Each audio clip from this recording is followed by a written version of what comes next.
A Carta Magna de 88 foi a primeira das constituições a tratar diretamente do meio ambiente. Na última reportagem da série sobre os 30 anos da Constituição Federal, você vai ver que a legislação ambiental avançou muito durante esses anos.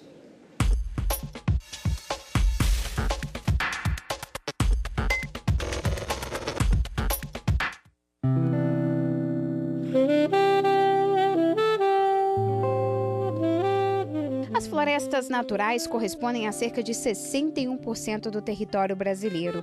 Temos 6 tipos de biomas com diferentes características. Destaque para a Amazônia, que ocupa mais de 350 milhões de hectares. O Cerrado, com aproximadamente 66 milhões, e a Caatinga, com quase 47 milhões. A Constituição de 1988 foi a primeira a trazer como dever de todos a proteção dessas áreas. A preservação do meio ambiente, ela perpassa toda a vida nacional.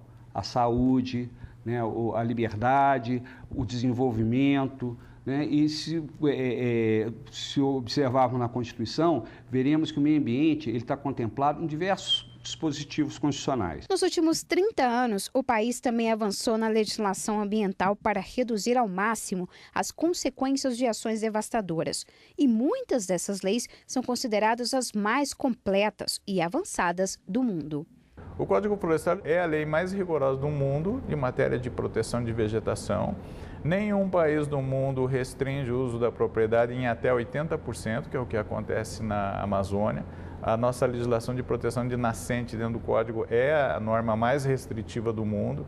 Tem o programa de recuperação ambiental, tudo é registrado por imagem satélite. A garantia dessas normas é fundamental, ainda mais no momento em que o mundo acende um sinal vermelho e põe em alerta todos os países. O Brasil é considerado a maior potência hídrica do planeta. E ao olhar para essa imensidão, a gente nem pensa que um dia a água pode acabar. Desde 2014, o país passou a se deparar com a crise hídrica, níveis baixos nos reservatórios, que levou inclusive a capital federal a viver 1 ano e 5 meses de racionamento. E esse é apenas um dos desafios que nos aguarda.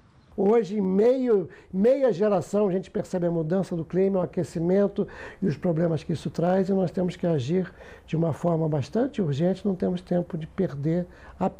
Já que a responsabilidade da preservação ambiental, segundo a Constituição Cidadã, envolve a todos, setor público, privado, eu e você, somos chamados a mudar de atitude para garantir que as futuras gerações contem com um Brasil ecologicamente equilibrado.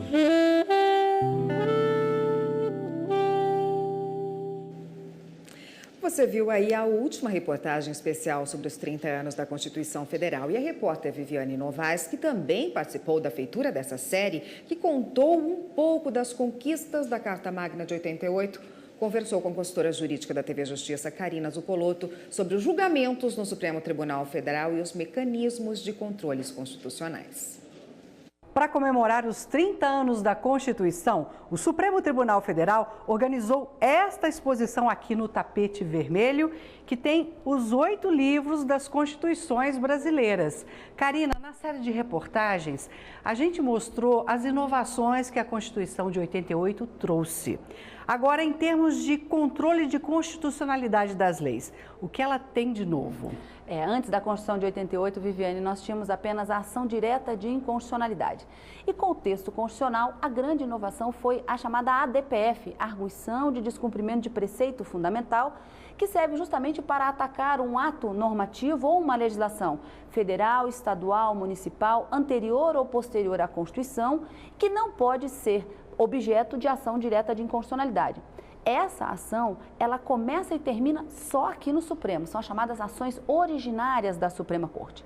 Mas além da ADPF, a Constituição de 88 trouxe também a ação direta de inconstitucionalidade por omissão, em que se busca no Poder Legislativo suprir uma lacuna da legislação em razão de um não fazer da autoridade pública, para que o Judiciário possa estabelecer que aqueles direitos que foram determinados na Constituição possam ser exercidos.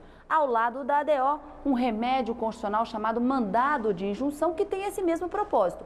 Só que aí pode ser apresentado por outras pessoas, pelos cidadãos, pode chegar a busca aqui no Supremo Tribunal Federal. E ainda, com a emenda constitucional número 3, surgiu a chamada ADC, Ação Declaratória de Constitucionalidade.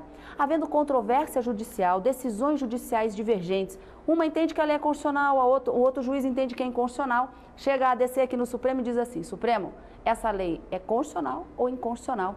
Esse é o objeto da ADC. Não para por aí.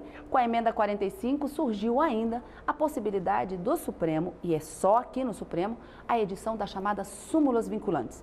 Verbetes que acabam trazendo um entendimento da Suprema Corte sobre um determinado assunto e que vai vincular toda a administração pública, seja no âmbito federal, estadual, municipal, vincula todas as áreas da administração pública e todos os poderes, executivo, legislativo e judiciário. Agora, durante esses 30 anos da Constituição, o Supremo Tribunal Federal julgou vários temas. Você poderia citar alguns de maior repercussão? Sem dúvida, são vários, não é, Viviane? Mas em 2008, o Supremo foi instado a se manifestar sobre a legalidade da Lei da Biossegurança, que tratava da possibilidade da utilização de células-tronco para pesquisa na busca de cura para determinadas doenças. A constitucionalidade foi confirmada, entendeu-se o Supremo que havia uma compatibilidade com o texto da Constituição, já que também havia um fim altruísta naquela legislação criada. Em 2015, os ministros se debruçaram sobre uma arguição de inconstitucionalidade, ou melhor, de não recepção, da lei do impeachment. A mesma lei que foi aplicada no caso do ex-presidente Fernando Collor foi questionada quando do impeachment da ex-presidente Dilma Rousseff. Mais uma vez, os ministros entenderam que aquela legislação anterior a 1988 era compatível também com o texto constitucional e foi aplicado o processo da forma como prevista a lei. Próxima semana é a Semana Nacional de Conciliação na Justiça.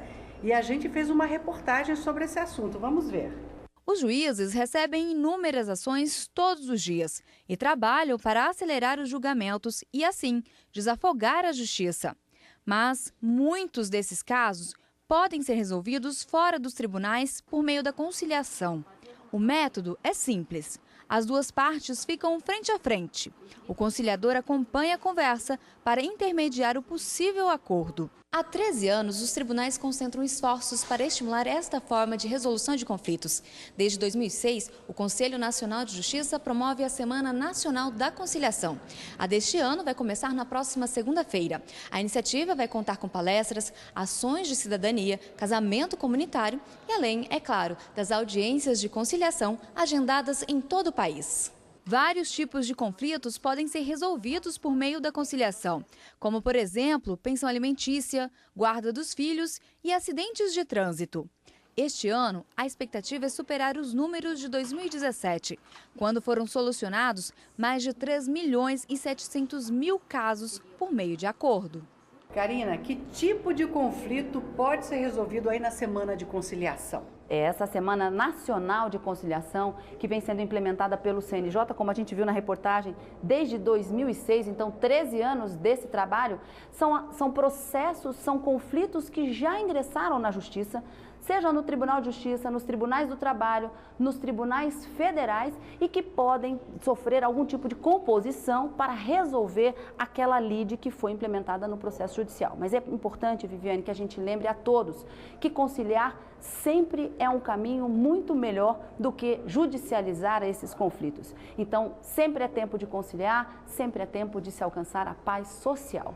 É bom para todo mundo, para todo cidadão e também é bom para a justiça, né? Que não fica com processos aí se estendendo por muitos anos e encarecendo, né? Exatamente. E ainda aqueles processos que não foram judicializados, aqueles conflitos que ainda estão na fase extrajudicial que a gente fala, é possível que cada interessado, quaisquer uma das partes, procure um conciliador perante a justiça para que busque uma composição amigável sem ter que entrar com o processo na justiça. Como eu disse, conciliar sempre é melhor. Ok, Karina, muito obrigada. Eu que agradeço. Voltamos agora ao estúdio.